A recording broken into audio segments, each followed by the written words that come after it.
श्री वाहिगुरु साहिब जी। निस दिन माया कारने प्राणी डोलत नीत। कोटन मैं नानक कहूँ नारायण जेह चीत।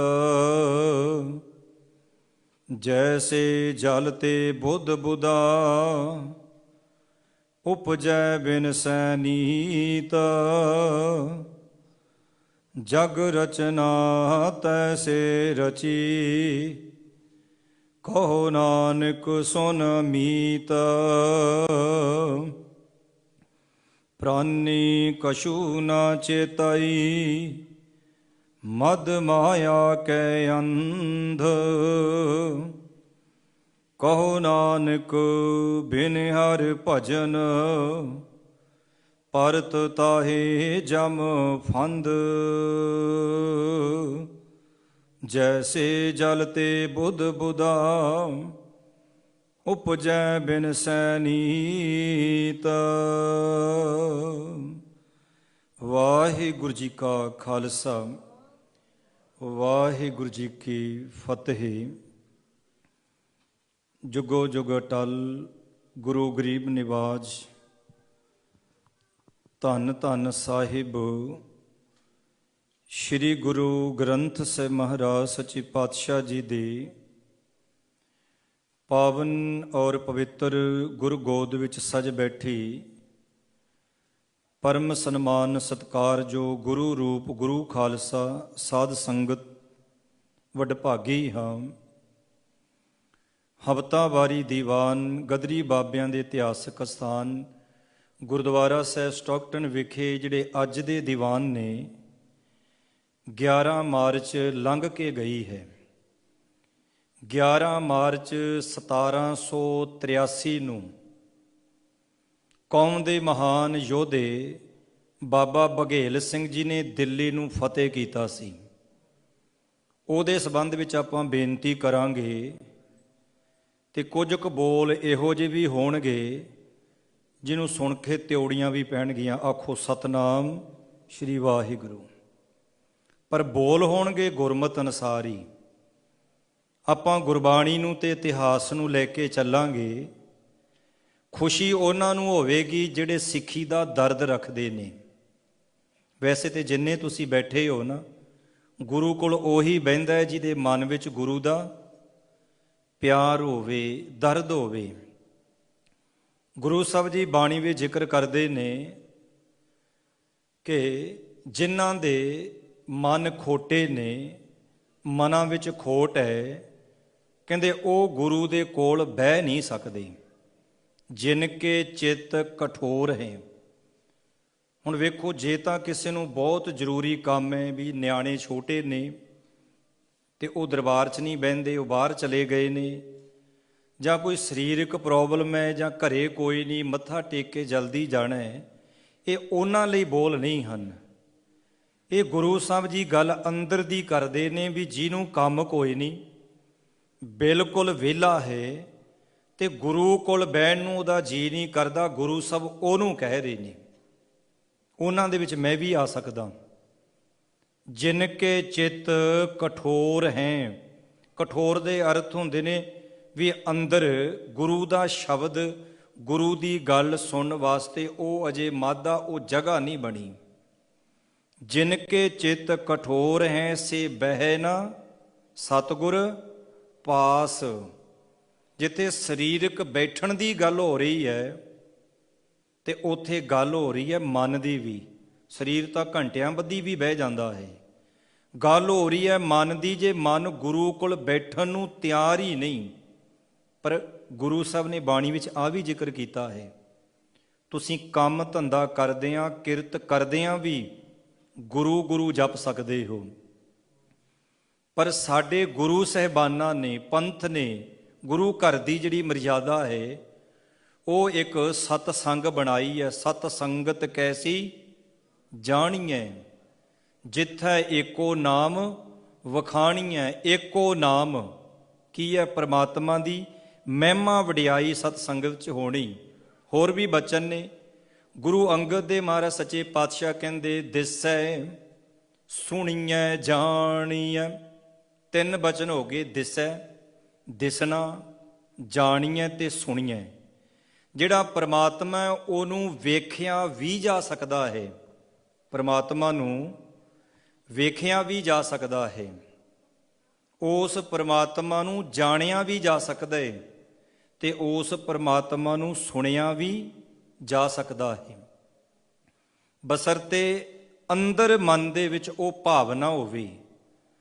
ਅੰਦਰ ਇੰਜ ਕਹਿ ਲਓ ਇੱਕ ਚਾਹ ਹੋਵੇ, ਕਿਸੇ ਚੀਜ਼ ਨੂੰ ਖਰੀਦਣ ਦਾ, ਵੇਖਣ ਦਾ ਚਾਹ ਹੋਵੇ ਨਾ, ਵੀ ਫਲਾਨੀ ਜਗ੍ਹਾ ਤੋਂ 300 ਕਿਲੋਮੀਟਰ ਘੁੰਮਣ ਜਾਣਾ ਹੈ, ਤੇ ਫਿਰ ਬੰਦਾ ਤੇਲ ਥੋੜ੍ਹੀ ਵੇਖਦਾ ਵੀ ਕਿੰਨਾ ਲੱਗਣਾ ਹੈ, ਚਾਹ ਹੁੰਦਾ ਵੀ ਉੱਥੇ ਪਹੁੰਚਣਾ ਹੈ। ਦੁਨੀਆ ਦੇ ਵਿੱਚ ਕੋਈ ਵੀ ਕੰਮ ਹੈ ਜਿਹੜਾ ਚਾਹ ਤੋਂ ਬਿਨਾਂ ਕੀਤੇ ਕੰਮ, ਉਹਦੇ ਵਿੱਚ ਰਸ ਨਹੀਂ ਹੁੰਦਾ, ਉਹਦੇ ਵਿੱਚ ਬੇਰਸੀ ਹੁੰਦੀ ਹੈ। ਮੈਂ ਨਹੀਂ ਕਹਿ ਰਿਹਾ, ਬਾਣੀ ਕਹਿ ਰਹੀ ਹੈ। ਬੱਧਾ ਚੱਟੀ ਜੋ ਭਰੇ, ਨਾ ਗੁਣ ਨਾ ਉਪਕਾਰ। ਬੱਧਾ ਚੱਟੀ ਦੇ ਅਰਥ ਉਹਨੇ ਮਜਬੂਰੀ ਵਸ ਹੋ ਕੇ ਉਹ ਕੰਮ ਮੈਂ ਕਰ ਨਹੀਂ ਰਿਹਾ, ਉਹ ਮੈਨੂੰ ਕਰਨਾ ਪੈ ਰਿਹਾ ਹੈ। ਤੇ ਇੱਥੇ ਗੁਰੂ ਸਾਹਿਬ ਕਹਿੰਦੇ ਦਿਸੈ ਸੁਣੀਐ ਜਾਣੀਐ, ਸੁਆਉ ਨ ਪਾਇਆ ਜਾਏ। ਸੁਆਉ ਦੇ ਅਰਥ ਹੁੰਦੇ ਨੇ ਸਵਾਦ, ਆਨੰਦ। ਜਦੋਂ ਆਪਾਂ ਇਹ ਕਹਿੰਦੇ ਹਾਂ ਮੈਨੂੰ ਬਾਣੀ ਦੀ ਸਮਝ ਨਹੀਂ ਆਉਂਦੀ, ਇਹਦਾ ਮਤਲਬ ਆਪਾਂ ਬਾਣੀ ਦੀ ਨਿਰਾਦਰੀ ਨਹੀਂ ਕਰ ਰਹੇ, ਗੁਰਬਾਣੀ ਦੀ ਤੋਹੀਨ ਨਹੀਂ ਕਰ ਰਹੇ। ਗਾਣਿਆਂ ਦੀ ਕਿੱਦਾਂ ਸਮਝ ਆਉਂਦੀ ਹੈ ਸਾਨੂੰ? ਉਹ ਗਾਉਂਦੇ ਗਾਉਂਦੇ ਵਿੱਚ ਪਤਾ ਨਹੀਂ ਇੱਕ ਹੋਰ ਖਿਚੜੀ ਜੀ ਘੋਲ ਜਾਂਦੇ, ਉਹ ਵੀ ਨਿਆਣੇ ਯਾਦ ਕਰੀ ਫਿਰਦੇ ਨੇ, ਪਤਾ ਨਹੀਂ ਕੀ ਰੈਪ ਰੂਪ ਜਾਂ ਕੀ ਹੁੰਦਾ ਉਹ। ਆਖੋ ਸਤਨਾਮ ਸ਼੍ਰੀ ਵਾਹਿਗੁਰੂ। ਬਾਣੀ ਕੀ ਕਹਿੰਦੀ ਹੈ? ਦਿਸੈ ਸੁਣੀਐ ਜਾਣੀਐ, ਸੁਆਉ ਨਾ ਪਾਇਆ ਜਾਏ। ਉਹ ਜਿਹੜਾ ਪਰਮਾਤਮਾ ਹੈ ਉਹ ਦਿਸਦਾ ਵੀ ਹੈ। ਜੋ ਦਿਸੈ ਸੋ ਤੇਰਾ ਰੂਪ। ਦਿਸੈ ਸੁਣੀਐ ਜਾਣੀਐ, ਵੇਖਿਆ ਵੀ ਜਾ ਸਕਦਾ ਹੈ। ਗੁਰੂ ਅੰਗਦ ਦੇ ਮਹਾਰਾਜ ਕਹਿੰਦੇ ਸੁਣਿਆ ਵੀ ਜਾ ਸਕਦਾ ਹੈ, ਉਹਨੂੰ ਜਾਣਿਆ ਵੀ ਜਾ ਸਕਦਾ ਹੈ। ਗੱਲ ਹੀ ਪਹਿਲਾਂ ਦਿਸਣ ਤੋਂ ਸ਼ੁਰੂ ਹੁੰਦੀ ਹੈ। ਜਿਹਨੇ ਉਹਨੂੰ ਦੇਖ ਲਿਆ ਉਹਨੇ ਉਹਨੂੰ ਜਾਣ ਲਿਆ, ਤੇ ਜਿਹਨੇ ਉਹਨੂੰ ਜਾਣ ਲਿਆ ਤੇ ਉਹਨੇ ਸੁਣ ਲਿਆ। ਤੇ ਜਾਂ ਇਉਂ ਕਹਿ ਲਓ ਵੀ ਗਾ ਵੀ ਹੈ, ਸੁਣੀਐ, ਮਨ ਰੱਖੀਐ ਭਾਉ। ਨਾਮ ਜਪਣਾ ਕੀ ਹੈ?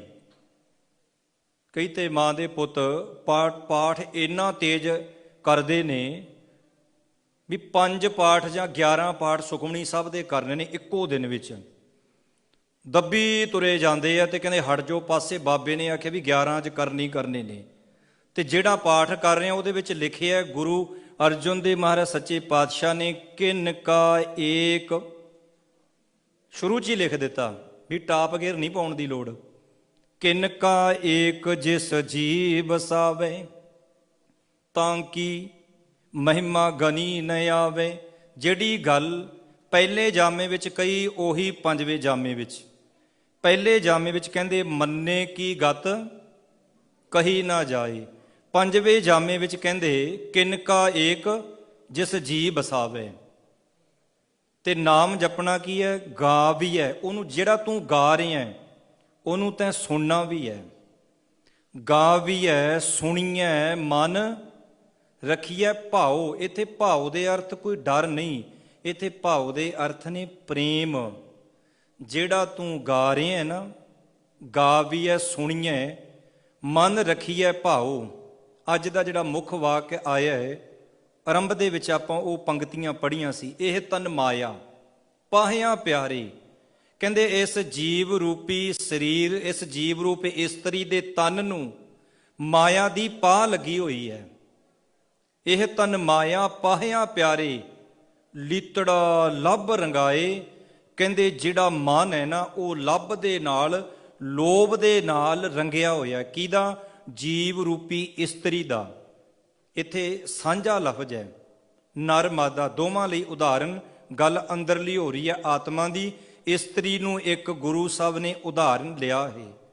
ਇਹ ਤਨ ਮਾਇਆ ਪਾਹਿਆ ਪਿਆਰੇ, ਲੀਤੜਾ ਲੱਭ ਰੰਗਾਏ, ਮੇਰੇ ਕੰਤ। ਕੰਤ ਦੇ ਅਰਥ ਨੇ ਪਤੀ। ਪਤੀ ਕੌਣ ਹੈ? ਅਕਾਲ ਪੁਰਖ ਵਾਹਿਗੁਰੂ। ਮੇਰੇ ਕੰਤ ਨ ਭਾਵੈ ਚੋਲਣਾ ਪਿਆਰੇ। ਕਿਉਂ ਧਨ ਧਨ ਦੇ ਅਰਥ ਇੱਥੇ ਡਾਲਰ ਪਾਉਂਡ ਨਹੀਂ, ਇੱਥੇ ਧਨ ਦੇ ਅਰਥ ਨੇ ਇਸਤਰੀ। ਮੇਰੇ ਕੰਤ ਨ ਭਾਵੈ ਚੋਲੜਾ ਪਿਆਰੇ, ਕਿਉਂ ਧਨ ਸੇਜੈ ਜਾਏ। ਜਿਹੜੀ ਪਰਮਾਤਮਾ ਦੀ ਪ੍ਰੇਮ ਰੂਪ ਸੇਜਾ ਹੈ, ਜਿਹੜੀ ਜੀਵ ਰੂਪ ਇਸਤਰੀ ਨੇ ਆਪਣੇ ਤਨ ਨੂੰ, ਮਨ ਨੂੰ ਲੋਭ ਹੰਕਾਰ ਦੇ ਨਾਲ ਰੰਗ ਲਿਆ, ਲਾਲਚ ਦੇ ਨਾਲ, ਤੇ ਗੁਰੂ ਸਾਹਿਬ ਜੀ ਕਹਿੰਦੇ ਉਹ ਪਰਮਾਤਮਾ ਦੀ ਪ੍ਰੇਮ ਰੂਪ ਸੇਜਾ ਤੱਕ ਉਹ ਪਹੁੰਚ ਨਹੀਂ ਸਕਦੀ। ਫਿਰ ਵਿਸ਼ੇ ਵੱਲ ਆ ਜਾਈਏ। ਗੁਰੂ ਅੰਗਦ ਦੇ ਮਹਾਰਾਜ ਕਹਿੰਦੇ ਦਿਸੈ ਸੁਣੀਐ ਜਾਣੀਐ, ਸੁਆਉ ਨਾ ਪਾਇਆ ਜਾਏ। ਰੋਲਣਾ ਟੁੰਡਾ ਅੰਧਲਾ, ਕਿਉਂ ਗੱਲ ਲੱਗੈ ਧਾਏ। ਧਾਏ ਦੇ ਅਰਥ ਨੇ ਦੌੜ ਕੇ ਜਾਣਾ। ਰੋਲਾ ਦੇ ਅਰਥ ਕੀ ਨੇ? ਪੈਰਾਂ ਤੋਂ ਲੰਗੜਾ ਹੈ। ਹੱਥਾਂ ਤੋਂ ਕੀ ਹੈ? ਹੱਥ ਟੁੰਡੇ ਨੇ। ਅੰਧਲਾ, ਅੱਖਾਂ ਤੋਂ ਅੰਨਾ ਹੈ। ਕਿਹੜੇ ਅੰਨੇਪਣ ਦੀ ਗੱਲ ਹੋ ਰਹੀ ਹੈ? ਇੱਥੇ ਸਰੀਰ ਦੀ ਨਹੀਂ ਗੱਲ ਹੋ ਰਹੀ, ਬਾਹਰਲੀ ਕੇਵਲ ਉਦਾਹਰਨ ਲਈ ਹੈ ਗੁਰੂ ਸਾਹਿਬ ਨੇ, ਗੱਲ ਅੰਦਰ ਦੀ ਹੋਈ ਕਰ ਰਹੇ ਨੇ। ਰੋਲਾ ਟੁੰਡਾ ਅੰਧਲਾ, ਕਿਉਂ ਗੱਲ ਲੱਗੈ ਧਾਏ। ਜਿਵੇਂ ਕੋਈ ਵਿਚਾਰਾ ਪੈਰਾਂ ਤੋਂ ਅਪਾਹਜ ਹੋਵੇ, ਹੱਥ ਕੰਮ ਨਹੀਂ ਕਰਦੇ, ਅੱਖਾਂ ਤੋਂ ਦਿਸ ਨਹੀਂ ਰਿਹਾ, ਤੇ ਜੇ ਉਹਨੂੰ ਕਹੀਏ ਭੱਜ ਕੇ ਕਿਸੇ ਦੇ ਤੂੰ ਜੱਫੀ ਪਾ ਲਾ, ਤਾਂ ਮੇਰੇ ਖਿਆਲ 'ਚ ਉਹਦੇ ਲਈ ਮੁਸ਼ਕਲ ਹੈ। ਕੇਵਲ ਉਦਾਹਰਨ ਲਈ ਹੈ, ਗੱਲ ਅੰਦਰ ਦੀ ਕਰਦੇ ਨੇ। ਕਹਿੰਦੇ ਬੰਦਾ ਮਨ ਕਰਕੇ ਲੰਗੜਾ ਹੈ, ਬੰਦਾ ਮਨ ਕਰਕੇ ਟੁੰਡਾ ਹੈ, ਬੰਦਾ ਮਨ ਕਰਕੇ ਅੰਨਾ ਹੈ, ਤੇ ਕਿਵੇਂ ਗੁਰੂ ਪਰਮਾਤਮਾ ਦੇ ਵੱਲ ਭੱਜ ਕੇ ਦੌੜ ਕੇ ਜਾਏਗਾ? ਇੱਥੇ ਪੈਰਾਂ ਵਾਲੇ, ਅੱਖਾਂ ਵਾਲੇ, ਹੱਥਾਂ ਵਾਲੇ ਵੀ ਗੁਰੂ ਦੀ ਸਿਫਤ ਨਹੀਂ ਕਰ ਸਕਦੇ। ਜਿਨ੍ਹਾਂ ਕੋਲ ਅੱਖਾਂ ਹਨ, ਜਿਨ੍ਹਾਂ ਕੋਲ ਅੱਖਾਂ ਨੇ, ਪੈਰ ਨੇ, ਉਹ ਦੁਨੀਆ ਨੂੰ ਤਾਂ ਦੇਖ ਸਕਦੇ ਨੇ, ਪਰ ਇੱਕ ਉਹ ਵੀ ਨੇ ਜਿਨ੍ਹਾਂ ਕੋਲ ਬਾਹਰਲੀਆਂ ਅੱਖਾਂ ਨਹੀਂ, ਪਰ ਉਹ ਪਰਮਾਤਮਾ ਨੂੰ ਵੇਖਣ ਦੀ ਸਮਰੱਥਾ ਰੱਖਦੇ ਨੇ। ਹੋ ਸਕਦਾ ਸਾਡੇ ਅੱਖਾਂ ਨੇ, ਅਸੀਂ ਕਦੀ ਜਪਜੀ ਸਾਹਿਬ ਵੀ ਨਾ ਪੜ੍ਹਿਆ ਹੋਵੇ। ਹੋ ਸਕਦਾ ਸਾਡੇ ਅੱਖਾਂ ਹਨ, ਪਰਮਾਤਮਾ ਦੀ ਦਾਤ ਹੈ। ਇਹ ਵੀ ਇੱਕ ਪਰਿਵਾਰ ਹੈ, ਕਿਉਂਕਿ ਜਦੋਂ ਗੁਰੂ ਸਾਹਿਬ ਦੀ ਬਾਣੀ ਪੜ੍ਹਦੇ ਆ ਨਾ, ਰਾਮ ਜਪੋ ਜੀ ਐਸੇ ਐਸੇ ਧਰੂ ਪ੍ਰਹਿਲਾਦ, ਜਪਿਓ ਹਰ ਜੈਸੇ ਦੀਨ ਦਿਆਲ, ਭਰੋਸੇ ਤੇਰੇ ਸਭ ਪਰਿਵਾਰ, ਚੜਾਇਆ ਬੇੜੇ। ਤੇ ਜਦੋਂ ਆਪਾਂ ਬੇੜਾ ਸੁਣਦੇ ਹਾਂ, ਆਪਾਂ ਸੋਚਦੇ ਹਾਂ ਕਿ ਕਬੀਰ ਸਾਹਿਬ ਜੀ ਦੇ ਕੋਲ ਇੱਕ ਬੇੜੀ ਹੋਵੇਗੀ, ਬੇੜੀ ਵਿੱਚ ਉਹਨਾਂ ਨੇ ਆਪਣਾ ਪਰਿਵਾਰ ਬਿਠਾਇਆ, ਚੱਪੂ ਮਾਰਿਆ, ਉਰਲੇ ਕੰਢੇ ਤੋਂ ਪਰਲੇ ਕੰਢੇ ਆਓ ਗਏ। ਨਹੀਂ, ਉਸ ਬੇੜੀ ਦੀ ਨਹੀਂ ਗੱਲ ਹੋ ਰਹੀ। ਇਹ ਗੱਲ ਹੋ ਰਹੀ ਹੈ ਪਰਿਵਾਰ। ਕਿਹੜੇ ਪਰਿਵਾਰ ਦੀ ਗੱਲ ਹੋ ਰਹੀ ਹੈ? ਪਰਿਵਾਰ ਸਾਡਾ ਕਿਹੜਾ? ਅੱਖਾਂ। ਪਰਿਵਾਰ ਸਾਡਾ ਹੱਥ ਪੈਰ, ਸਭ ਪਰਿਵਾਰ ਚੜਾਇਆ ਬੇੜੇ। ਪਰਮਾਤਮਾ ਜੀ ਤੇਰੇ ਸ਼ਬਦ ਦੇ ਨਾਲ ਮੈਂ ਇਹਨਾਂ ਗਿਆਨ ਇੰਦਰੀਆਂ ਨੂੰ ਜੋੜ ਲਿਆ, ਤੇਰੇ ਸ਼ਬਦ ਰੂਪ ਬੇੜੇ ਦੇ ਵਿੱਚ ਇਹਨੂੰ ਮੈਂ ਚਾੜ ਦਿੱਤਾ ਹੈ। ਖੈਰ ਬੇਨਤੀ ਕਰ ਰਹੇ ਸਾਂ, ਰੋਲਾ ਟੁੰਡਾ ਅੰਧਲਾ, ਕਿਉਂ ਗੱਲ ਲੱਗੈ ਧਾਏ। ਤੇ ਅੱਗੇ ਮੇਰੇ ਗੁਰੂ ਸਾਹਿਬ ਜ਼ਿਕਰ ਕਰਦੇ ਨੇ, ਭੈ ਕੇ ਚਰਨ ਕਰ ਭਾਵ ਕੇ। ਭੈ ਕੇ ਚਰਨ, ਜੇ ਸਾਡੇ ਚਰਨ ਮੀਨਸ ਪੈਰ, ਜੇ ਮਨ ਵਿੱਚ ਭੈ ਹੋਵੇਗਾ ਨਾ, ਤਾਂ ਇਹ ਪੈਰਾਂ ਦੇ ਨਾਲ ਚੱਲ ਕੇ ਤੂੰ ਕਿਸੇ ਦਾ ਬੁਰਾ ਕਰਨ ਵਾਸਤੇ ਉਦਮ ਨਹੀਂ ਕਰੇਗਾ। ਜੇ ਤੇਰੇ ਇਹ ਭੈ ਪਰਮਾਤਮਾ ਦੇ, ਪੈਰ ਪਰਮਾਤਮਾ ਦੇ ਭੈ ਵਿੱਚ ਰਹਿਣਗੇ, ਫਿਰ ਇਹ ਪੈਰ ਪਰਉਪਕਾਰ ਲਈ ਚੱਲਣਗੇ, ਕਿਸੇ ਦਾ ਨੁਕਸਾਨ ਕਰਨ ਲਈ ਨਹੀਂ। ਇਹ ਪੈਰਾਂ ਦੀ ਗੱਲ ਹੋ ਰਹੀ ਹੈ। ਭੈ ਕੇ ਚਰਨ ਕਰ ਭਾਵ ਕੇ, ਪੈਰ ਜੇ ਪਰਮਾਤਮਾ ਦੇ ਡਰ ਵਿੱਚ ਰਹਿਣਗੇ। ਕਰ ਇੱਥੇ ਕਰ ਦੇ ਅਰਥ ਕਰਨਾ ਨਹੀਂ, ਇੱਥੇ ਕਰਨ ਦੇ ਅਰਥ ਨੇ ਹੱਥ, ਕਿਉਂਕਿ ਪੈਰਾਂ ਦੇ ਨਾਲ ਅਰਥ ਕੀਤਾ ਹੈ ਹੱਥਾਂ ਦਾ। ਭੈ ਕੇ ਚਰਨ, ਪੈਰ ਤੇਰੇ ਪ੍ਰਮਾਤਮਾ ਦੇ ਡਰ ਵਿੱਚ ਚੱਲਣ, ਤੇ ਕਰ ਹੱਥ ਤੇਰੇ ਭਾਵਨਾ ਵਾਲੇ ਹੋਣ, ਤੇਰੇ ਹੱਥਾਂ ਵਿੱਚ ਭਾਵਨਾ ਹੋਵੇ। ਲੰਗਰ ਵਿੱਚ ਤੂੰ ਸੇਵਾ ਕਰ ਰਹੇ ਹੈ, ਪ੍ਰਸ਼ਾਦਾ ਵਰਤਾ ਰਹੇ ਹਾਂ। ਉਦਾਹਰਨ ਵਜੋਂ ਬਾਬਾ ਆਲਾ ਸਿੰਘ ਦੀ ਘਰ ਵਾਲੀ ਪਤਨੀ ਨਾ ਲੰਗਰ ਵਿੱਚ ਬੈਠੀ ਸੀ ਤੇ ਸੇਵਾਦਾਰ ਲੰਗਰ ਵਰਤਾ ਰਿਹਾ ਸੀ, ਦਾਲਾ ਜੀ ਪ੍ਰਸ਼ਾਦਾ ਜੀ। ਹੁਣ ਉਹਨੇ ਤੇ ਘੜੀ ਮੁੜੀ ਗੇੜਾ ਦੇਣਾ ਸੀ। ਉਹ ਆ ਕੇ ਕਹਿੰਦਾ, ਦਾਲਾ ਜੀ ਮਾਤਾ ਜੀ। ਉਹ ਕਈ ਦਫਾ ਬੰਦਾ ਨਾ ਘਰੋਂ ਖਿਜਿਆ ਹੁੰਦਾ ਤੇ ਫਿਰ ਭਾਈਆਂ ਦੇ ਦੁਆਲੇ ਹੋ ਜਾਂਦਾ ਹੈ ਜਾਂ ਸੇਵਾਦਾਰਾਂ ਦੇ। ਉਹ ਹੁਣ ਘਰੋਂ ਕੋਈ ਮਾੜੀ ਮੋਟੀ ਗੱਲ ਹੋ ਹੀ ਜਾਂਦੀ ਹੈ, ਕਿਹਦੇ ਘਰ ਵਿੱਚ ਲੜਾਈ ਨਹੀਂ, ਐਵੇਂ ਬਾਬਿਆਂ ਨੂੰ ਸਾਧਾਂ ਨੂੰ ਪੁੱਛਦੇ ਆ, ਬਾਬਾ ਜੀ ਘਰੇ ਕਲੇਸ਼ ਬੜਾ ਰਹਿੰਦਾ ਹੈ। ਉਹ ਸੋਚਦਾ ਕਲੇਸ਼ ਦਾ ਮਾਰਾ ਤਾਂ ਮੈਂ ਬਾਬਾ ਬਣਿਆ, ਮੇਰੇ ਤੋਂ ਜੁਗਤੀਆਂ ਪੁੱਛਦੇ ਨੇ, ਕਿੱਡੇ ਮੂਰਖ ਨੇ ਇਹ, ਵੀ ਇਹ ਮੈਨੂੰ ਪੁੱਛਦੇ ਪਏ ਨੇ। ਕਲੇਸ਼ ਕਿਹਦੇ ਘਰ ਨਹੀਂ ਰਹਿੰਦਾ। ਪਰ ਕਹਿੰਦੇ ਗੁਰੂ ਸਾਹਿਬ ਦਾ ਕਿੰਨਾ ਪਿਆਰਾ ਬਚਨ ਹੈ, ਭੈ ਕੇ ਚਰਨ ਕਰ ਭਾਵ ਕੇ। ਹੁਣ ਜਦੋਂ ਉਹ ਲੰਗਰ ਸੇਵਾਦਾਰ ਵਰਤਾ ਰਹੇ ਹੈ ਤੇ ਉਹ ਔਖੀ ਬੀਬੀ ਘਰੋਂ ਸੀ ਵਿਚਾਰੀ, ਕੋਈ ਮਾੜੀ ਮੋਟੀ ਹੋਈ ਜਾਂਦੀ ਹੈ ਗੱਲ 19-21 ਸਭ ਦੇ। ਉਹ ਜਦੋਂ ਫਿਰ ਕਹਿੰਦਾ ਦਾਲਾ ਜੀ, ਉਹ ਕਹਿੰਦੀ ਮੇਰੇ ਸਿਰ 'ਚ ਪਾ ਦੇ। ਉਹਨੇ ਕੜਛੀ ਕੀਤੀ ਇੱਕ ਪਾਸੇ ਤੇ ਸਾਰੀ ਸਿਰ 'ਚ ਹੀ ਪਾਤੀ। ਜੋ ਲੱਗੀ, ਜੋ ਫਿਰ ਸ਼ਬਦਾਵਲੀ ਵਰਤੀ ਉਹ ਬੀਬੀ ਨੂੰ ਪਤਾ ਹੋਣਾ, ਜਾਂ ਫਿਰ ਜਿਹਨੇ ਇਸ ਵਿਚਾਰੇ ਨੇ ਸੁਣੀ ਆ ਉਹਨੂੰ ਪਤਾ ਹੋਣਾ। ਉਹ ਫਿਰ ਜਦੋਂ ਮਹਾਰਾਜਾ ਆਲਾ ਸਿੰਘ ਨੂੰ ਜਾ ਕੇ ਆਖੀ ਕਿੱਦਾਂ ਦੇ ਸੇਵਾਦਾਰ ਨੇ ਤੁਹਾਡੇ, ਮੈਨੂੰ ਆਖਿਆ ਸਿਰ 'ਚ ਪਾ ਦੇ, ਨੇ ਸਿਰ 'ਚ ਹੀ ਪਾਤੀ। ਉਹ ਕਹਿੰਦੇ ਫਿਰ ਠੀਕ ਹੀ ਤੇ ਕੀਤਾ, ਇਹਨੇ ਥੋੜ੍ਹੀ ਕੋਈ ਗਲਤ ਕਰਿਆ। ਤੂੰ ਕਿਹਾ ਸਿਰ 'ਚ ਪਾ ਦੇ, ਨੇ ਪਾਤੀ, ਇਹਨੇ ਤੇ ਹੁਕਮ ਹੀ ਮੰਨਣਾ, ਸੇਵਾਦਾਰ ਜੋ ਹੋਇਆ। ਜਿਹੋ ਜੀ ਤੂੰ ਮੰਗ ਮੰਗੀ ਨੇ ਉਹੀ ਉਹ ਕੁਝ ਕੀਤਾ ਹੈ। ਤੇ ਇੱਥੇ ਮੈਂ ਜਿਹੜੀ ਬੇਨਤੀ ਤਾਂ ਕਰਨ ਲੱਗਾ ਸਾਂ ਕਿ ਭੈ ਕੇ ਚਰਨ ਕਰ ਭਾਵ ਕੇ, ਵਰਤਾਉਣ ਵਾਲੇ ਦੇ ਵਿੱਚ ਵੀ ਭਾਵਨਾ ਹੋਵੇ ਤੇ ਛਕਣ ਵਾਲੇ ਦੀ ਵੀ, ਦੋਵਾਂ ਵਿੱਚ ਹੀ ਭਾਵਨਾ ਹੋਵੇ। ਭੈ ਕੇ ਚਰਨ ਕਰ ਭਾਵ ਕੇ, ਤੇਰੇ ਹੱਥ ਹੋਣ ਭਾਵਨਾ ਵਾਲੇ। ਜਿੰਨੀ ਕਿਸੇ ਨੂੰ ਲੋੜ ਹੈ ਓਨੀ ਦੇਣੀ, ਤੇ ਜਿੰਨੀ ਲੋੜ ਹੈ ਓਨਾ ਭੋਜਨ ਆਪਾਂ ਲੈ ਲੈਣਾ। ਭੈ ਕੇ ਚਰਨ ਕਰ ਭਾਵ ਕੇ, ਜੇ ਪੈਰ ਗੁਰੂ ਦੇ ਭੈ ਵਿੱਚ ਹੋਣਗੇ ਤਾਂ ਗਲਤ ਕਦਮ ਨਹੀਂ ਚੁੱਕਣਗੇ। ਜੇ ਹੱਥ ਪ੍ਰਮਾਤਮਾ ਦੇ ਭੈ ਵਿੱਚ ਹੋਣਗੇ, ਜੇ ਕੋਲੇ ਕਲਮ ਹੈ, ਕੋਈ ਵਕੀਲ ਹੈ, ਕੋਈ ਡਾਕਟਰ ਹੈ, ਕੋਈ ਅਹੁਦਾ ਰੁਤਬਾ ਦਿੱਤਾ ਹੈ। ਵੇਖੋ ਪੰਜਾਬ 'ਚ ਤਾਂ ਤੁਸੀਂ ਦਸਵੰਧ ਭੇਜਦੇ ਹੀ ਹੋਵੋਗੇ, ਜੇ ਇੱਥੇ ਵੀ ਤੁਹਾਡੀ ਕਮਿਊਨਿਟੀ ਦੇ ਵਿੱਚ ਕੋਈ ਲੋੜਵੰਦ ਹੈ ਨਾ, ਉਹਦੀ ਵੀ ਸਾਨੂੰ ਹੈਲਪ, ਉਹਦੀ ਵੀ ਸੇਵਾ ਕਰਨੀ ਚਾਹੀਦੀ ਹੈ, ਉਹਦੀ ਵੀ ਮਦਦ ਕਰਨੀ ਚਾਹੀਦੀ ਹੈ। ਜੇ ਕਿਸੇ ਨੂੰ ਪਰਮਾਤਮਾ ਨੇ ਕੋਈ ਗੁਣ ਅਹੁਦਾ ਦਿੱਤਾ ਹੈ ਵੀ ਉਹ ਕੁਝ ਕਰ ਸਕਦਾ ਹੈ, ਤਾਂ ਫਿਰ ਜਦੋਂ ਕੰਮ ਨਹੀਂ ਚੱਲਦਾ ਉਦੋਂ ਅਰਦਾਸਾਂ ਕਰਦੇ ਨੇ, ਉਹ ਕੰਮ ਚੱਲ ਪੈਂਦਾ, ਫਿਰ ਗੱਲ ਹੀ ਨਹੀਂ ਪੁੱਛਦੇ ਕਿਸੇ ਦੀ। ਗੁਰੂ ਘਰ ਇੱਕ ਨਰਸਰੀ ਕਲਾਸ ਹੈ, ਇੱਥੋਂ ਸੇਵਾ ਦਾ ਵੱਲ ਢੰਗ ਸਿੱਖਣਾ ਹੈ ਤੇ ਸੇਵਾ ਬਾਹਰ ਜਾ ਕੇ ਕਰਨੀ। ਮੈਂ ਕੱਲ ਦੀ ਇੱਕ ਉਦਾਹਰਨ ਦੇ ਦਿਆਂ। 28 ਫਰਵਰੀ ਨੂੰ ਇੱਕ ਨੌਜਵਾਨ ਮਨਜਿੰਦਰ ਸਿੰਘ ਇੱਥੇ ਚੜ੍ਹਾਈ ਕਰ ਗਿਆ ਸੀ। ਕਿਸੇ ਨੂੰ ਸ਼ਾਇਦ ਨਹੀਂ ਪਤਾ, ਇੱਕ ਬੱਚੀ ਹੈ ਤੇ ਕੈਲੀਫੋਰਨੀਆ ਸਟਰੀਟ ਤੇ ਹਸਪੀਟਲ ਹੈ, ਮੈਨੂੰ ਨਾਮ ਭੁੱਲ ਗਿਆ, ਉੱਥੇ ਉਹ ਸ਼ਾਇਦ ਉਹ ਕੰਮ ਕਰਦੀ ਹੈ। ਉਹਦਾ ਨਾਂ ਸੀ ਸੁਖਬੀਰ ਕੌਰ। ਉਹ ਕਈ ਦਿਨਾਂ ਤੋਂ ਫੋਨ ਕਰਦੀ ਸੀ ਵੀ ਜੇ ਕੋਈ ਹੈਲਪ ਮਦਦ ਕਰੇ, ਪਰ ਉਹਨੇ ਕੀਤੀ। ਉਹਦੀ ਬਾਡੀ, ਉਹ ਇਕੱਲਾ ਹੀ ਨਿਆਣਾ, ਕਰੀਮਪੁਰ ਪਿੰਡ ਹੈ ਤਰਨ ਤਾਰਨ ਜ਼ਿਲ੍ਹੇ ਵਿੱਚ, ਇਕੱਲਾ ਹੀ ਨਿਆਣਾ ਸੀ, ਰੱਬੋਂ ਕਿਤੇ ਉਹਦੀ ਡੈਥ ਹੋ ਗਈ। ਵੇਖੋ ਕੱਲੀ ਉਸ ਬੱਚੀ ਨੇ ਤੇ ਉਹਦੇ ਪਤੀ ਨੇ ਦਿਨ ਰਾਤ ਇੱਕ ਕਰਕੇ, ਇੱਥੇ ਬਿਲਸ਼ਨ ਬੇ ਤੇ ਇੱਕ ਜਿਹੜਾ ਫਿਊਨਲ ਹੋਮ ਹੈ ਉੱਥੇ ਮੈਂ ਕੱਲ ਗਿਆ ਸੀ, ਕੱਲੀ ਬੱਚੀ ਨੇ ਉਦਮ ਕਰਕੇ ਸਾਰਾ ਕੁਝ, ਉਹਦੀ ਲਾਸ਼ ਕੱਲ ਸਨ ਫਰਾਂਸਿਸਕੋ ਭੇਜੀ ਇੰਡੀਆ ਜਾਣ ਵਾਸਤੇ। ਕਿੰਨਾ ਖਰਚਾ ਆਇਆ ਹੋਣਾ, 15,000 20,000 ਤੇ ਮੈਨੂੰ ਲੱਗਦਾ ਮਾਮੂਲੀ ਗੱਲ ਹੈ। ਫਿਰ ਇੱਕ ਹੋਰ ਹੈਰਾਨਗੀ ਦੀ ਗੱਲ, ਉਹ ਕਹਿੰਦੀ ਇਹ ਸਿਰਫ ਮੇਰੀ ਫੋਨ ਤੇ ਗੱਲ ਹੁੰਦੀ ਸੀ ਤੇ ਫੋਨ ਤੇ ਮੈਨੂੰ ਦੀਦੀ ਦੀਦੀ ਕਹਿੰਦਾ ਸੀ ਵੀ ਮੈਂ ਹੁਣ ਠੀਕ ਹਾਂ, ਕੁਝ ਉਹਨੂੰ ਸਰੀਰਕ ਪ੍ਰੋਬਲਮ ਸੀ, ਮੈਂ ਤਾਂ ਦੱਸ ਰਿਹਾ, ਦੱਸਣੀ ਚਾਹੀਦੀ ਹੈ ਗੱਲ। ਕਹਿੰਦੇ ਬੜਾ ਦੁਖੀ ਸੀ, ਪਰ ਹਰ ਹਫ਼ਤੇ ਕਿਤੇ ਆਉਂਦਾ, ਮੈਨੂੰ ਫੋਟੋਆਂ ਭੇਜਦਾ ਵੀ ਹੁਣ ਮੈਂ ਠੀਕ ਹਾਂ, ਹੁਣ ਠੀਕ ਹਾਂ। ਕੱਲ ਉਹੀ ਫੋਟੋ ਮੈਂ ਪੁੱਛਿਆ, ਭੈਣੇ ਫੋਟੋ ਤੇਰੇ ਕੋਲ ਕਿੱਦਾਂ ਆਈ? ਕਹਿੰਦੀ ਮੈਨੂੰ ਭੇਜਦਾ ਹੀ ਰਹਿੰਦਾ ਸੀ। ਉਹਨੇ ਬੜੀ ਸੋਹਣੀ ਬਣਾ ਕੇ ਉਹਦੀ ਲਾਸ਼ ਤੇ ਰੱਖੀ। ਹੈਰਾਨਗੀ ਦੀ ਗੱਲ, ਉਸ ਬੱਚੀ ਨੇ ਭਾਵੇਂ ਗੁਰਮਤ ਰੱਖੜੀ ਨੂੰ ਨਹੀਂ ਮੰਨਦੀ, ਧਾਗੇ ਨੂੰ, ਪਰ ਉਹ ਬੀਬੀ ਨੇ ਨਾ, ਭੈਣ ਨੇ ਉਹਦੇ ਜੇਬ ਵਿੱਚ ਰੱਖੜੀ ਕੱਢੀ, ਉਹਦੀ ਲਾਸ਼ ਤੇ ਐਦਾਂ ਉਹਨੇ ਰੱਖੜੀ ਬੰਨੀ, ਨਾਲੇ ਰੱਖੜੀ ਬੰਨੀ ਤੇ ਨਾਲੇ ਰੋਵੇ। ਕੋਈ ਰਿਸ਼ਤਾ ਨਹੀਂ ਖੂਨ ਦਾ, ਕੁਛ ਵੀ ਨਹੀਂ ਲੱਗਦਾ, ਕੋਈ ਨੇੜੇ ਤੇੜਿਓ ਨਹੀਂ।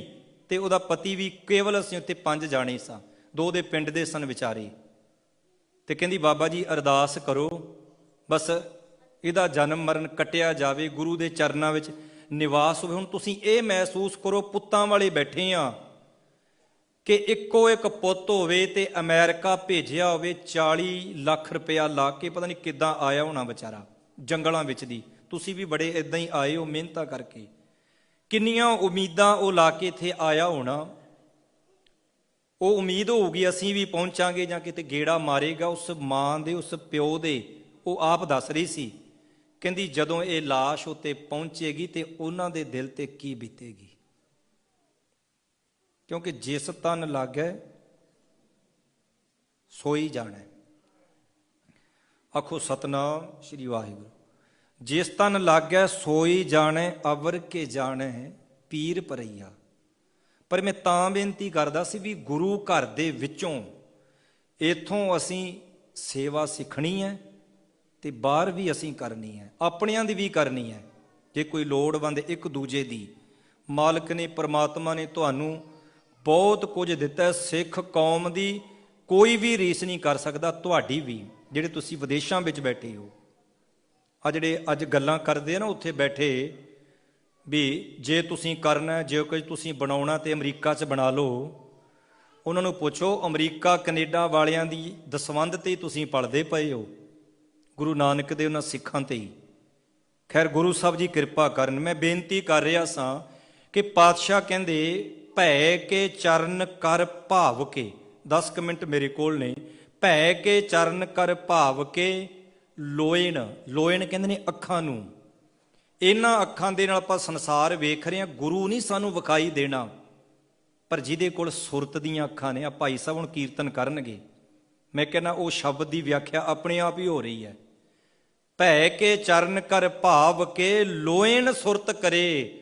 ਜਿਸ ਦਿਨ ਬੰਦਿਆ ਤੇਰੇ ਕੋਲ ਸੁਰਤ ਦੀਆਂ ਅੱਖਾਂ ਤੈਨੂੰ ਮਿਲ ਗਈਆਂ, ਨਾਨਕ ਕਹਿ ਸਿਆਣੀਏ ਇਉਂ ਕੰਤ ਮਿਲਾਵਾ ਹੋਏ। ਕੰਤ ਪਤੀ ਪਰਮਾਤਮਾ ਕਹਿੰਦੇ ਇਉਂ ਪਰਮਾਤਮਾ ਦੇ ਦਰਸ਼ਨ ਹੁੰਦੇ ਨੇ।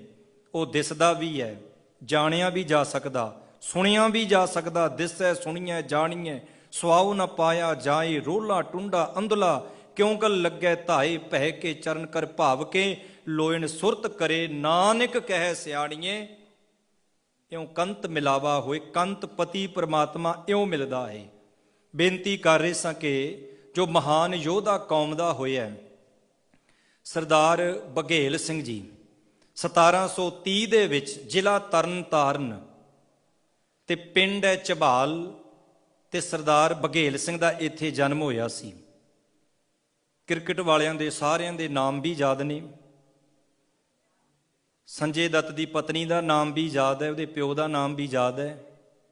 ਪਰ ਬਾਬਾ ਬਘੇਲ ਸਿੰਘ ਦਾ ਕੋਈ ਪਤਾ ਹੈ? ਕੁਛ ਨਹੀਂ। ਆ 4 ਕੁ ਦਿਨ ਆਉਂਦੇ ਨੇ ਗਾਉਣ ਵਾਲੇ, 5-7 ਦਿਨ, ਮਹੀਨਾ 20 ਦਿਨ ਹੀ ਸੋਸ਼ਲ ਮੀਡੀਏ ਤੇ ਇਹ ਰੌਲਾ ਪਾਉਂਦੇ ਨੇ, ਉਦੋਂ ਬਾਅਦ ਨਹੀਂ ਕੋਈ ਪੁੱਛਦਾ। 500 ਸਾਲ ਤੋਂ ਉੱਪਰ ਹੋ ਗਿਆ ਜਪਜੀ ਸਾਹਿਬ ਦੀ ਬਾਣੀ ਉਚਾਰਨ ਕੀਤੀ। ਰੋਜ਼ ਪੜ੍ਹੀ ਜਾਓ, ਰੋਜ਼ ਸੁਣੀ ਜਾਓ, ਮਨ ਅੱਕਦਾ ਨਹੀਂ ਨਾ। ਇਹ ਕਦੇ ਪੁਰਾਣੀ ਹੋਣੀ ਹੈ ਬਾਣੀ, ਕਿਉਂਕਿ ਸੱਚ ਪੁਰਾਣਾ ਨਾ ਥੀਐ ਨਾਮ ਨਾ ਮੈਲਾ ਹੋਏ। ਸੱਚ ਕਦੀ ਪੁਰਾਣਾ ਨਹੀਂ ਹੁੰਦਾ। ਹੁਣ ਇਸ ਯੋਧੇ ਦਾ ਜਨਮ ਹੋਇਆ ਝਬਾਲ ਪਿੰਡ ਵਿੱਚ, ਤੇ 1783 ਦੇ ਵਿੱਚ ਇਸ ਯੋਧੇ ਨੇ, ਕਿਉਂਕਿ 1765 ਦੇ ਵਿੱਚ ਇਹਨੇ ਜਿਹੜਾ ਕਰੋੜ ਸਿੰਘੀਆ ਮਿਸਲ ਇੱਕ ਕਾਇਮ ਕੀਤੀ, ਕਰੋੜ ਸਿੰਘੀਆ ਮਿਸਲ। ਤੇ ਇਸ ਮਿਸਲ ਦੇ ਵਿੱਚ ਜੱਸਾ ਸਿੰਘ ਆਲੂਵਾਲੀਆ, ਜੱਸਾ ਸਿੰਘ ਰਾਮਗੜੀਆ ਫਿਰ ਇਸ ਮਿਸਲ ਦੇ ਵਿੱਚ ਸ਼ਾਮਲ ਹੋਏ 1765 ਵਿੱਚ। ਮੁਗਲਾਂ ਨੂੰ ਜਿੱਤਿਆ ਔਰ ਮੁਗਲਾਂ ਨੂੰ ਭਾਜੜਾਂ ਪਾਉਣ ਵਾਲਾ ਇਹ ਯੋਧਾ ਸੀ ਸਰਦਾਰ ਬਘੇਲ ਸਿੰਘ ਜੀ। ਤੇ ਜਿੱਥੇ ਤੁਸੀਂ ਅੱਜ ਦਿੱਲੀ ਵਿੱਚ ਸੁਣਦੇ ਹੋ ਨਾ, ਨਵੀਂ ਤੇ ਪੁਰਾਣੀ ਜਿਹੜੀ ਸਬਜ਼ੀ ਮੰਡੀ ਹੈ, ਕਈ ਸੱਜਣ ਦਿੱਲੀ ਦੇ ਹੋਣਗੇ ਜਾਂ ਉਹਨਾਂ ਦੇ ਰਿਸ਼ਤੇਦਾਰ, ਤੇ ਉਸ ਜਗ੍ਹਾ ਤੇ ਬਾਬਾ ਬਘੇਲ ਸਿੰਘ ਜੀ ਦੀ 30,000 ਫੌਜ ਉੱਥੇ ਉਹਨੇ ਡੇਰਾ ਲਾਇਆ ਸੀ, ਕਬਜ਼ਾ ਕੀਤਾ ਸੀ। ਜਿੱਥੇ ਅੱਜ ਅਦਾਲਤ ਬਣੀ ਹੈ 30 ਹਜ਼ਾਰੀ ਅਦਾਲਤ, ਜਿੱਥੇ ਅੱਜ ਪੰਜਾਬ ਦੇ ਨੌਜਵਾਨਾਂ ਨੂੰ ਧੱਕੇ ਨਾਲ ਜ਼ੁਲਮ ਕਰ ਕਰਕੇ ਉਹਨਾਂ ਅਦਾਲਤਾਂ ਵਿੱਚ ਪੇਸ਼ ਕੀਤਾ ਜਾਂਦਾ ਹੈ। 30 ਹਜ਼ਾਰੀ ਅਦਾਲਤ ਜਿਹਦਾ ਅੱਜ ਨਾਮ ਹੈ 30 ਹਜ਼ਾਰੀ ਅਦਾਲਤ। ਉਹਦਾ ਨਾਮ ਤਾਂ ਪਿਆ ਸੀ ਕਿਉਂਕਿ ਬਾਬਾ ਬਘੇਲ ਸਿੰਘ ਨੇ ਇੱਥੋਂ ਮੁਗਲਾਂ ਨੂੰ ਖਦੇੜਿਆ ਸੀ ਤੇ ਇੱਥੇ ਕਬਜ਼ਾ ਕੀਤਾ ਸੀ। ਤੇ ਅੱਜ ਕੋਈ ਉਹ ਨਾਮ ਲੈਣ ਨੂੰ ਤਿਆਰ ਨਹੀਂ। ਤੇ 1783 ਨੂੰ ਜਦੋਂ ਬਾਬਾ ਬਘੇਲ ਸਿੰਘ ਨੇ ਦਿੱਲੀ ਫਤਿਹ ਕੀਤੀ, ਦਿੱਲੀ ਦੇ ਲਾਲ ਕਿਲੇ ਦੇ ਉੱਪਰ ਕੇਸ਼ਰੀ ਨਿਸ਼ਾਨ ਸਾਹਿਬ ਝੁਲਾ ਦਿੱਤਾ। ਨਿਸ਼ਾਨ ਸਾਹਿਬ ਝੁਲਾ ਕੇ ਫਿਰ ਇਹ ਨਹੀਂ ਵੀ ਉਹ ਚੁੱਪ ਕਰ ਗਏ। ਲਗਭਗ ਵਿਦਵਾਨ ਕਹਿੰਦੇ ਨੇ ਉਸ ਮਿਸਲ ਵਿੱਚ 12,000 ਘੋੜ ਸਵਾਰ ਬਾਬਾ ਬਘੇਲ ਸਿੰਘ ਜੀ ਦੀ ਕਮਾਨ ਦੇ ਹੇਠਾਂ ਚੱਲਦੇ ਸਨ। ਤੇ ਉਸ ਸਮੇਂ ਬਾਬਾ ਬਘੇਲ ਸਿੰਘ ਜੀ ਦੇ ਨਾਲ ਦੇ ਜਿਹੜੇ ਸਾਥੀ ਸਨ ਨਾ, ਜੱਸਾ ਸਿੰਘ ਰਾਮਗੜੀਆ, ਜੱਸਾ ਸਿੰਘ ਆਹਲੂਵਾਲੀਆ, ਇਹਨਾਂ ਨੂੰ ਫਿਰ ਪੰਜਾਬ ਦੀ ਧਰਤੀ ਵੱਲ ਤੋਰ ਦਿੱਤਾ ਵੀ ਤੁਸੀਂ ਉੱਥੇ ਸੰਭਾਲੋ ਮੋਰਚੇ। ਤੇ ਬਾਬਾ ਬਘੇਲ ਸਿੰਘ ਜੀ ਨੇ ਫਿਰ ਦਿੱਲੀ ਦੇ ਵਿੱਚ 7 ਇਤਿਹਾਸਕ ਅਸਥਾਨ ਗੁਰਦੁਆਰੇ, ਇੱਕ ਗੁਰਦੁਆਰਾ ਵੀ ਬਣਾਉਣਾ ਹੋਵੇ ਨਾ ਤਾਂ ਮੇਰੇ ਖਿਆਲ 'ਚ ਬੜਾ ਔਖਾ ਕੰਮ ਹੈ। ਪਹਿਲਾਂ ਤਾਂ ਅਸੀਂ ਸਲਾਹਾਂ ਕਰਾਂਗੇ, ਫਿਰ ਇਹ ਨਹੀਂ ਪਤਾ ਵੀ ਸਲਾਹ ਕਰਦੇ ਲਾੜੀ ਪਈਏ, ਆਖੋ ਸਤਨਾਮ। ਸਾਡਾ ਇਹ ਵੀ ਕੰਮ ਹੈ, ਵਿੱਚੇ ਮੈਂ ਆ ਕਿ ਸਿਰਫ ਤੁਹਾਨੂੰ ਹੀ ਨਹੀਂ ਕਹਿੰਦਾ, ਸੱਚ ਹੀ ਹੈ ਇਹ।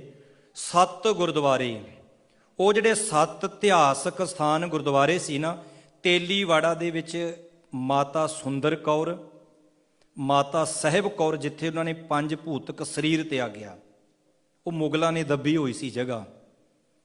ਤੇ ਬਾਬਾ ਬਘੇਲ ਸਿੰਘ ਜੀ ਨੇ ਕਾਰਜ ਵੇਖੋ ਕਿਹੜਾ ਕੀਤਾ। ਪਹਿਲਾਂ ਤਾਂ ਉੱਥੇ ਮੁਗਲਾਂ ਨੂੰ ਭਜਾਇਆ, ਬਾਦਸ਼ਾਹ ਸ਼ਾਹ ਆਲਮ ਸੀ ਦਿੱਲੀ ਦਾ। ਪਹਿਲਾਂ ਇੱਥੇ ਇਸ ਸਥਾਨ ਦੀ ਸੇਵਾ ਕਰਵਾਈ।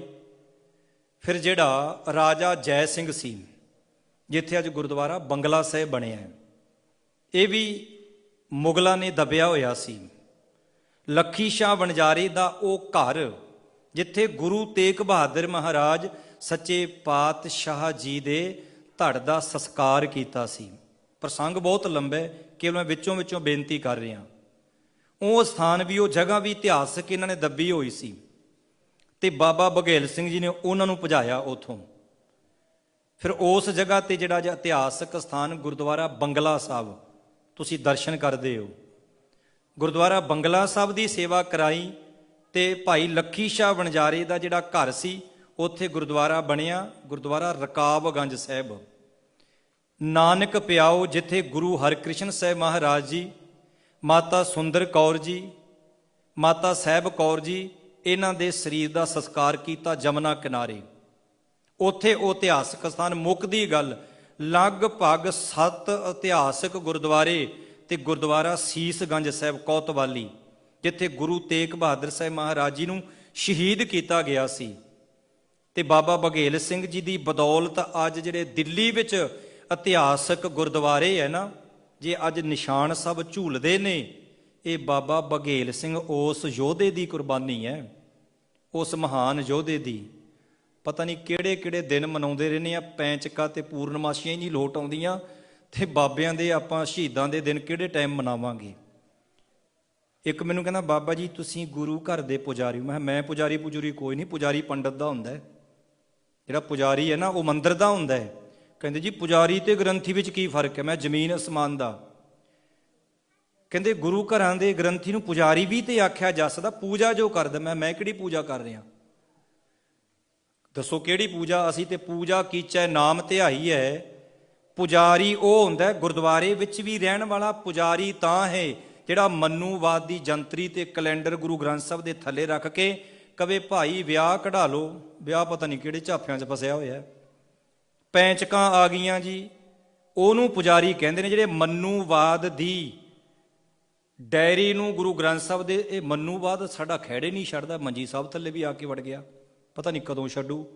ਪੁਜਾਰੀ ਉਹ ਹੁੰਦਾ ਜਿਹੜਾ ਗੁਰਮਤ ਤੋਂ ਉਲਟ ਗੱਲ ਕਰੇ, ਮਨਮਤ ਦੀ ਗੱਲ ਕਰੇ, ਸਿੱਖੀ ਸਿਧਾਂਤ ਤੋਂ ਉਲਟ ਚੱਲੇ। ਉਹ ਗੁਰਦੁਆਰੇ ਰਹਿ ਕੇ ਮੇਰੇ ਵਾਂਗ ਗਾਤਰਾ ਪਾ ਕੇ ਵੀ ਉਹ ਪੁਜਾਰੀ ਹੋ ਸਕਦਾ, ਪਰ ਪਛਾਣਨਾ ਮੁਸ਼ਕਲ ਹੈ।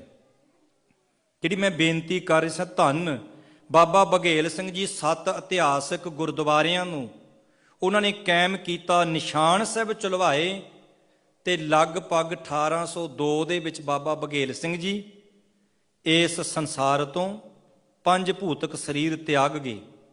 ਮਹਾਨ ਉਹਨਾਂ ਦੀਆਂ ਕੁਰਬਾਨੀਆਂ ਨੇ ਤੇ ਉਹਨਾਂ ਸ਼ਹੀਦਾਂ ਦੇ ਚਰਨਾਂ ਦੇ ਵਿੱਚ ਸੀਸ ਝੁਕਦਾ। ਫਿਰ ਕਿਤੇ ਸਮਾਂ ਬਣਿਆ ਵਿਚਾਰ ਕਰਾਂਗੇ। ਆਓ ਗੁਰੂ ਤੇਗ ਬਹਾਦਰ ਸਾਹਿਬ ਮਹਾਰਾਜ ਸੱਚੇ ਪਾਤਸ਼ਾਹ ਦੀ ਪਾਵਨ ਬਾਣੀ 2 ਸ਼ਲੋਕਾਂ ਦੀ ਵਿਚਾਰ ਕਰਕੇ ਫਤਿਹ ਦੀ ਸਾਂਝ ਕਰੀਏ। ਗੁਰੂ ਸਾਹਿਬ ਕਹਿੰਦੇ, ਨਿਸ ਦਿਨ ਮਾਇਆ, ਦਿਨ ਰਾਤ ਮਾਇਆ ਭਾਵ ਸੰਸਾਰਿਕ ਪਦਾਰਥਾਂ ਦੇ ਵਿੱਚ, ਲੋਭ ਦੇ ਵਿੱਚ ਇਹ ਇਕੱਤਰ ਹੋਇਆ। ਨਿਸ ਦਿਨ ਮਾਇਆ ਕਾਰਨੀ ਪ੍ਰਾਨੀ ਡੋਲਤ ਨੀਤ, ਕੋਟਨ ਮੈਂ ਨਾਨਕ ਕਉ ਨਾਰਾਇਣ ਜੇ ਚੀਤ। ਗੁਰੂ ਸਾਹਿਬ ਕਹਿੰਦੇ ਕੇਵਲ ਦੁਨੀਆ ਦੇ ਧਨ ਦੌਲਤ ਪਦਾਰਥ ਇਕੱਠੇ ਕਰੀ ਜਾਣਾ, ਕਰ ਜ਼ਰੂਰ। ਪਦਾਰਥਾਂ ਨੂੰ ਇਕੱਠਿਆਂ ਕਰਦਿਆਂ ਕਰਦਿਆਂ ਉਸ ਮਾਲਕ ਨੂੰ ਵੀ ਯਾਦ ਰੱਖਿਆ ਕਰ, ਉਹਦਾ ਵੀ ਸ਼ੁਕਰ ਕਰਿਆ ਕਰ। ਪਰ ਪਾਤਸ਼ਾਹ ਕਹਿੰਦੇ ਵੀ ਇਹ ਸਭ ਕੁਝ ਕਰ ਵੀ ਰਿਹਾ ਤੇ ਭੜਕ ਵੀ ਰਿਹਾ, ਤੇ ਇਹਦੀ ਭੜਕਣੀ ਹੀ ਨਹੀਂ ਖਤਮ ਹੋ ਰਹੀ। ਤੇ ਪਾਤਸ਼ਾਹ ਕਹਿੰਦੇ ਕੋਟਨ ਮੈਂ, ਕੋਈ 1000 ਨਹੀਂ, 2000 ਨਹੀਂ, ਲੱਖ ਨਹੀਂ, ਗੁਰੂ ਸਾਹਿਬ ਕਹਿੰਦੇ ਕਰੋੜਾਂ ਦੇ ਵਿੱਚੋਂ ਕੋਈ ਇੱਕ ਅੱਧਾ ਹੈ ਨਾਰਾਇਣ, ਨਰਾਂ ਦਾ ਉਧਾਰ ਕਰਨ ਵਾਲਾ ਵਾਹਿਗੁਰੂ। ਜਿਹੇ ਚੀਤ ਜਿਹਦੇ ਚਿੱਤ ਵਿੱਚ ਜੈਸੇ ਜਲ ਤੇ ਬੁੱਧ ਬੁਧਾ ਉਪਜੈ ਬਿਨ ਸੈ ਨੀਤ। ਪਾਣੀ ਹੈ ਨਾ ਜਿਹੜਾ, ਇਹ ਪਹਿਲਾਂ ਵੀ ਪਾਣੀ ਸੀ, ਇਹਦੇ 3 ਰੂਪ ਹੋ ਜਾਂਦੇ ਨੇ। ਪਹਿਲਾਂ ਵੀ ਪਾਣੀ ਹੈ, ਬੁਲਬੁਲਾ ਬਣ ਗਿਆ ਤਾਂ ਵੀ ਪਾਣੀ ਹੈ, ਤੇ ਜਦੋਂ ਇਹ ਬੁਲਬੁਲੇ ਫੁੱਟ ਗਏ ਉਦੋਂ ਬਾਅਦ ਕੀ ਹੈ, ਫਿਰ ਵੀ ਪਾਣੀ ਹੈ। ਪਾਤਸ਼ਾਹ ਕਹਿੰਦੇ ਇਹੀ ਹਸਤੀ ਜੀਵ ਦੀ ਹੈ। ਬਿਲਕੁਲ ਇਸੇ ਤਰ੍ਹਾਂ ਜਿਵੇਂ ਇੱਕ ਪਾਣੀ ਦਾ ਬੁਲਬੁਲਾ ਹੈ, ਉਹ ਪਾਣੀ ਤੋਂ ਬਣਿਆ, ਪਾਣੀ ਹੈ, ਮਿਟਣ ਤੋਂ ਬਾਅਦ ਵੀ ਪਾਣੀ ਹੈ। ਇਹ ਜੀਵ ਆਤਮਾ ਪਰਮਾਤਮਾ ਦਾ ਰੂਪ ਹੈ, ਸਰੀਰ ਇੱਕ ਮਿਲਿਆ, ਪਰ ਕਹਿੰਦੇ ਇਹਨੇ ਆਤਮਾ ਨੇ ਪਰਮਾਤਮਾ ਵਿੱਚ ਹੀ ਦੁਬਾਰਾ ਲੀਨ ਹੋ ਜਾਣਾ ਹੈ। ਜੈਸੇ ਜਲ ਤੇ ਬੁੱਧ ਬੁੱਧਾ ਉਪਜੈ ਬਿਨ ਸੈ ਨੀਤ। ਭਾਵ ਬੁਲਬੁਲੇ ਬਣ ਰਹੇ ਨੇ ਤੇ ਮਿਟ ਰਹੇ ਨੇ। ਇਸੇ ਤਰ੍ਹਾਂ ਜੀਵਾਂ ਦਾ ਜਨਮ ਹੋ ਰਿਹਾ ਤੇ ਇਹ ਜੀਵ ਖਤਮ ਹੋ ਰਹੇ ਨੇ। ਜਗ ਰਚਨਾ ਤੈਸੇ ਰਚੀ ਕਹੋ ਨਾਨਕ ਸੁਨ ਮੀਤ। ਰਚਨਾ ਸੰਸਾਰ ਦੀ ਜਿਹੜੀ ਖੇਡ ਹੈ ਨਾ, ਗੁਰੂ ਤੇਗ ਬਹਾਦਰ ਮਹਾਰਾਜ ਸੱਚੇ ਪਾਤਸ਼ਾਹ ਕਹਿੰਦੇ ਬੰਦਿਆ, ਇਹ ਮਾਲਕ ਦੇ ਵੱਲੋਂ ਪਰਮਾਤਮਾ ਦੇ ਵੱਲੋਂ ਬਣਾਈ ਹੀ ਇਦਾਂ ਦੀ ਗਈ ਹੈ।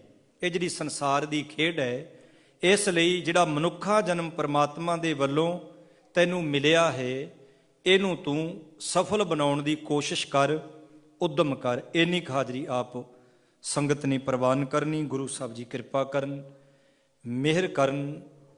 ਗੁਰ ਇਤਿਹਾਸ ਦੀ ਵਿਚਾਰ ਕਰਦਿਆਂ ਕੋਲੋਂ, ਗੁਰ ਸ਼ਬਦ ਵਿਚਾਰ ਦੀ ਕਥਾ ਕਰਦਿਆਂ ਕੋਲੋਂ ਇੱਕ ਨਹੀਂ, ਅਨੇਕਾਂ ਪ੍ਰਕਾਰਾਂ ਦੀਆਂ ਭੁੱਲਾਂ ਗਲਤੀਆਂ ਅੱਗੋਂ ਵਾਸਤੇ ਗੁਰੂ ਸਾਹਿਬ ਜੀ ਸੋਝੀ ਸੁਮਤ ਪ੍ਰਦਾਨ ਕਰਨ।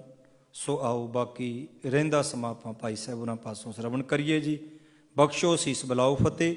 ਵਾਹਿਗੁਰੂ ਜੀ ਕਾ ਖਾਲਸਾ, ਵਾਹਿਗੁਰੂ ਜੀ ਕੀ ਫਤਿਹ। ਦਮ ਦਮ ਸਦਾ ਸੰਭਾਲਦਾ, ਦਮ ਨਾ ਬਿਰਥਾ ਜਾਏ। ਜਨਮ ਮਰਨ ਕਾ ਭਉ ਗਿਆ, ਜੀਵਨ ਪਦਵੀ ਪਾਏ। ਗੁਰੂ ਪਿਆਰੀ ਸਾਧ ਸੰਗਤ ਜੀ, ਵਾਹਿਗੁਰੂ ਜੀ ਕਾ ਖਾਲਸਾ, ਵਾਹਿਗੁਰੂ ਜੀ ਕੀ ਫਤਿਹ। ਬਹੁਤ ਬਹੁਤ ਧੰਨਵਾਦ ਹੈ ਭਾਈ ਸਾਹਿਬ ਭਾਈ ਗੁਰਸੇਵਕ ਸਿੰਘ ਜੀ ਹੁਣਾਂ ਦਾ, ਜਿਨ੍ਹਾਂ ਨੇ ਸੰਗਤਾਂ ਨੂੰ ਕਥਾ ਨਾਲ ਨਿਹਾਲ ਕੀਤਾ ਹੈ। ਉਹਨਾਂ ਨੇ ਬਾਬਾ ਬਗੇਲ ਸਿੰਘ ਜੀ ਦੇ ਜੀਵਨ ਦੇ ਉੱਤੇ ਪੰਛੀ ਝਾਤ ਪਾਈ ਹੈ, ਜੋ ਉਹਨਾਂ ਦੀ ਸ਼ਹਾਦਤ ਹੋਈ ਹੈ। ਅੱਜ ਜਿਵੇਂ ਉਹ ਗੱਲ ਕਰ ਰਹੇ ਸਨ ਕਿ ਦਿੱਲੀ ਦੇ ਵਿੱਚ ਬੈਠ ਕੇ ਕੋਈ ਕੁਛ ਬੋਲ ਰਿਹਾ, ਕੋਈ ਕੁਛ ਬੋਲ ਰਿਹਾ। ਗੱਲ ਇਹੀ ਹੈ ਕਿ ਸਾਡਾ ਉਹੋ ਜਿਹਾ ਜੀਵਨ ਨਹੀਂ ਹੈ। ਅਸੀਂ ਉਹਨਾਂ ਪੁਰਾਤਨ ਸਿੰਘਾਂ ਦੀਆਂ ਗੱਲਾਂ ਤਾਂ ਕਰਦੇ ਹਾਂ, ਪਰ ਸਾਡਾ ਉਹੋ ਜਿਹਾ ਜੀਵਨ ਨਾ ਹੋਣ ਕਾਰਨ ਸਾਨੂੰ ਅੱਜ ਇਹ ਅਖਿਆਈਆਂ ਆ ਰਹੀਆਂ ਹਨ। ਗੁਰੂ ਪਾਤਸ਼ਾਹ ਕਿਰਪਾ ਕਰਨ, ਸਾਨੂੰ ਉਹ ਦਾਤ ਬਖਸ਼ ਕੇ ਉਹਨਾਂ ਸਿੰਘਾਂ ਵਾਂਗ ਚੜ੍ਹਦੀ ਕਲਾ ਵਾਲਾ ਜੀਵਨ ਬਖਸ਼ਣ, ਤਾਂ ਕਿ ਅਸੀਂ ਵੀ ਆਪਣੇ ਪੰਥ ਦੀ, ਆਪਣੀ ਕੌਮ ਦੀ ਸੇਵਾ ਕਰ ਸਕੀਏ। ਇੱਕ ਵਾਰੀ ਫੇਰ ਭਾਈ ਗੁਰਸੇਵਕ ਸਿੰਘ ਜੀ ਹੁਣਾਂ ਦਾ ਤਹਿ ਦਿਲੋਂ ਧੰਨਵਾਦ ਹੈ, ਜਿਨ੍ਹਾਂ ਨੇ ਕਥਾ ਨਾਲ ਹਾਜ਼ਰੀ ਲਵਾਈ ਹੈ। ਆਓ ਹੁਣ ਭਾਈ ਸਾਹਿਬ ਭਾਈ ਲਖਵਿੰਦਰ ਸਿੰਘ ਜੀ ਹਜ਼ੂਰੀ ਰਾਗੀ ਸੱਚਖੰਡ ਸ੍ਰੀ ਦਰਬਾਰ ਸਾਹਿਬ ਅੰਮ੍ਰਿਤਸਰ ਸਾਹਿਬ ਵਾਲੇ ਤਕਰੀਬਨ 1:15 ਵਜੇ ਤੱਕ ਕੀਰਤਨ ਦੇ ਨਾਲ ਹਾਜ਼ਰੀ ਲਵਾਉਣਗੇ। ਅੱਜ ਤੋਂ ਬਾਅਦ ਅਗਲੇ ਹਫ਼ਤੇ ਭਾਈ ਸਾਹਿਬ ਜੀ ਨੇ ਜੁਬਾ ਸਿਟੀ 1 ਹਫ਼ਤਾ ਕੀਰਤਨ ਕਰਨਾ ਹੈ। ਉਸ ਤੋਂ ਉਪਰੰਤ 1 ਹਫ਼ਤਾ ਗੁਰਦੁਆਰਾ ਸਾਹਿਬ ਫਰੀਮੌਂਟ ਸੇਵਾ ਕਰਨੀ ਹੈ। ਫਿਰ 5 ਅਪ੍ਰੈਲ ਤੋਂ ਭਾਈ ਸਾਹਿਬ ਜੀ ਨੇ ਆਪਣੇ ਪਾਸ ਦੁਬਾਰਾ ਇੱਥੇ ਆ ਜਾਣਾ ਹੈ। 5 ਅਪ੍ਰੈਲ ਨੂੰ ਸੋਮਵਾਰ ਦਾ ਦਿਨ ਹੈ। ਸੋਮਵਾਰ ਸ਼ਾਮ ਦੇ ਦੀਵਾਨ ਸਜਣਗੇ। ਯਤਨ ਕਰਿਓ ਸਾਰੇ ਜਾਣੇ, ਹਾਜ਼ਰੀਆਂ ਭਰਿਓ। ਫਿਰ ਕੰਟੀਨਿਊ ਐਵਰੀ